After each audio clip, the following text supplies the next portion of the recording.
Assalamualaikum warahmatullahi wabarakatuh. Sampai paham. Saya banyak nggak ganti puasa. Boleh nggak saya mengkodonya dengan cara sehari puasa, sehari tidak? Seperti halnya puasa Daud. Jawabannya adalah boleh. Untuk mengganti puasa itu bisa dilakukan setiap hari atau bisa dengan selang-seling. Tidak ada masalah. Kecuali di jadwal yang tidak dibolehkan berpuasa aja kok. Misalnya nggak puasa 7 hari lalu menggantinya dengan cara Daud sehari puasa sehari tidak.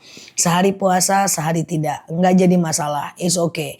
Hanya saja niatnya kodo aja ya. Niatnya kodo aja. Nah teman-teman semuanya semoga bermanfaat dan diganti kodonya kalau bisa sebelum ketemu puasa sunnah lainnya. Tujuannya apa? Tujuannya adalah supaya kalau kita ketemu puasa sunnah kita itu nggak bingung lagi ya. Saya kodo atau puasa sunnah ya, kodo atau puasa sunnah ya. Nah biar nggak bingung segera aja ganti puasanya ya. Semoga bermanfaat. Nah, oke di sini like, share video saya ini, follow kanal saya ini, hadir di live ceramah dan tanya jawab bareng aku dan sampai paham. Assalamualaikum warahmatullahi wabarakatuh. Assalamualaikum warahmatullahi wabarakatuh. Sampai paham. Dalam hidupku baru kali ini puasa Daud. Aku lakukan apa yang disampaikan. Masya Allah. Teman-teman puasa Daud ini puasa yang top one ya. Di antara ekosistem puasa sunnah. Dengan konsep sehari puasa, sehari tidak. Sehari puasa, sehari tidak. Tapi ini nggak mudah. Karena memang pahalanya cukup besar. Seperti yang Mbak ini lakukan. Ini pahalanya gede banget ya teman-teman ya. Bahkan Rasulullah itu pernah berkata, andaikan aku bolehkan, aku akan wajibkan puasa Daud untuk umatku. Tapi karena tidak dibolehkan, maka aku sunnahkan puasa Daud untuk umatku dan kemudian kuwajibkan puasa Ramadan untuk umatku. Untuk puasa Daud ini hanya bagi kita-kita yang udah terbiasa puasa ya. Kalau udah terbiasa Senin Kamis, terbiasa Yaumul Bid, baru naik level ke puasa Daud. Karena itu tentu tidak mudah dilakukan sepanjang tahun. Sehari puasa, sehari tidak. Sehari puasa, sehari tidak. Kecuali haid dan bulan Ramadan. Dan di wilayah haram berpuasa. Seperti 1 Syawal, 1 Idul Adha, hari Tasyrik ya, hari kedua, ketiga, keempat Idul Adha, dan sehari menjelang Ramadan. Nah itu udah nggak bisa lagi dilakukan puasa Daud. So semoga bermanfaat ya. Nah lalu di sini like, share video saya ini, follow kanal saya ini dan sampai paham. Assalamualaikum warahmatullahi wabarakatuh. Assalamualaikum warahmatullahi wabarakatuh. Sampai paham. Saya ribut sama istri. Lalu saya jatuhkan istri talak 1 karena sesuatu hal. Itu bagaimana? Oke. Teman-teman, talak itu ada 1, 2, dan 3.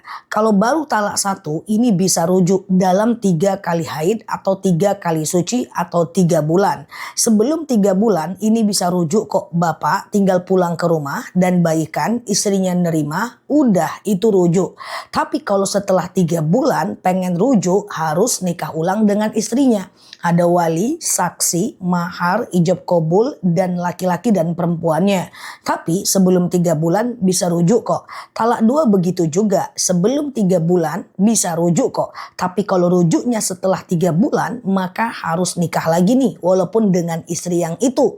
Nah ini talak 1, talak 2 namanya talak roja'i. Talak yang bisa rujuk lagi. Jangan sampai ucapkan talak ketiga kalinya. Kalau talak ketiga ini tidak bisa rujuk dengan semaunya.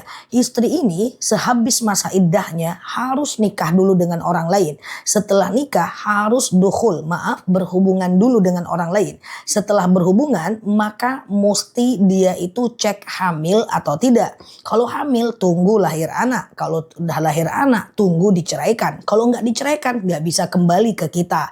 Nah kalau ini mau dijalanin habis masa iddah talak 3 lalu nikah dengan orang lain lalu ditalak lagi dengan orang lain lalu orang lain itu habis lagi masa iddahnya dengan orang lain. Kalau mau dilakukan tanpa hamil dan benar-benar diceraikan ini harus waktu lebih kurang 6-7 bulan. So lebih kurang hati-hati ya karena masih talak 1 masih bisa difikirkan. Semoga ada jalan keluar untuk rumah tangganya. Semoga bermanfaat. Nah oke di sini like, share video saya ini, follow kanal saya ini, hadir di live ceramah tanya jawab bareng aku dan sampai paham. Semoga betah belajar di akun ini. Assalamualaikum warahmatullahi wabarakatuh.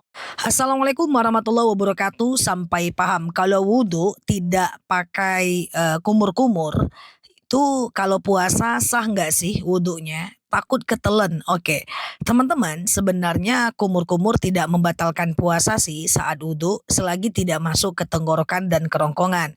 Tapi kalau masuk dia ke tenggorokan dan kerongkongan, tentu dia menjadi batal. Itu yang pertama. Yang kedua, kalaupun teman-teman tidak kumur-kumur, maka wudhunya tetap sah. Kenapa? Karena kumur-kumur dan memasukkan air ke hidung itu bukan rukun wudhu. Rukun wudhu itu sebenarnya yang dibasuh tuh cuma 4 aja kok. Muka, tangan, kepala, kaki. Muka, tangan, kepala, kaki. Itu aja. Ya, sedangkan masukkan air ke hidung, membasuh telinga, kemudian kumur-kumur itu bukan rukun wudhu. Artinya nggak pakai itu juga nggak apa-apa. Ya, semoga bermanfaat. Kalau di sini like, subscribe video saya ini, follow kanal saya ini, hadir di ceramah live dan tanya jawab bareng aku dan sehat selalu di sana. Sampai paham. Assalamualaikum warahmatullahi wabarakatuh. Assalamualaikum warahmatullahi wabarakatuh. Sampai paham. Mandi junub itu mesti keramas nggak? Tentu iya. Nah, bagaimana kalau samponya habis nih? Pertanyaannya, nggak apa-apa. Jadi begini teman-teman ya, kita bisa cebok, lalu kemudian bersihkan sela-sela jari, lalu kemudian wudhu di awal ya, lalu kemudian pasang niat sengaja aku mandi junub atau mandi wajib ya, mensucikan diriku dari hadas besar lillahi ta'ala. Ambil air, tumpahkan ke kepala sampai basah bagian bawah, badan bagian kanan sampai basah bagian bawah, badan bagian kiri sampai basah bagian bawah.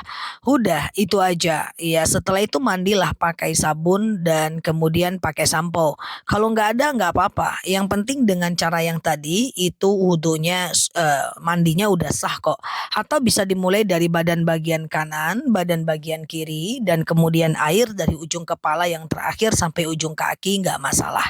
Semoga Allah mudahkan ya. Jadi sebenarnya kalau ada alergi sampo, alergi sabun, atau bisa nggak pakai sabun nggak masalah.